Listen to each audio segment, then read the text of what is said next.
I would say a lot of it was cultural, especially because I was brought up in a predominantly white community and had very little connection to Asian culture beyond, Godzilla movies and kung fu movies.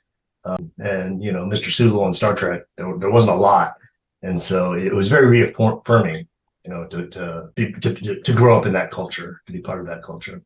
It's really what opened up Asian culture for me, because once I got involved in the martial arts, I started reading about the philosophies. I started pursuing it a lot more and learning about the arts, and particularly with Chinese Kung Fu, it's so interconnected that, once you reach a certain level of practice, you have to engage the culture to really progress. And, we evoke our forms, evoke the names of classic books and operas and, particular art forms. So it's all really like a big Chinese banquet. You just sample all sorts of things as you're learning, right?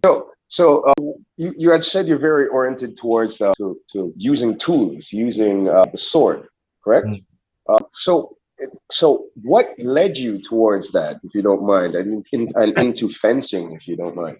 Yeah. I've done fencing. I've done kendo. I do iaido now. I hold a provost master in a degree in fencing that I don't use at all. I haven't touched a fencing sword in years, but I was a NC2A athlete in fencing in college. That's a good question. Why I am into swords, and I have this one memory that I've always cited as sort of my formative reason for it. When I was a little kid, I had a hernia, and I was hospitalized for that, and it was the first time that I was away from my parents because they wouldn't let parents stay with their kids back then. And I remember being, and this was like 3 or 4, I don't know, very young age. And I remember there was like this mural on the wall of Peter Pan and Captain Hook. And when all the lights were out, the light from the parking lot shone up on the image of Captain Hook, and it was kind of bearing down on me, and it wasn't a frightening image really, but the whole experience of having the operation and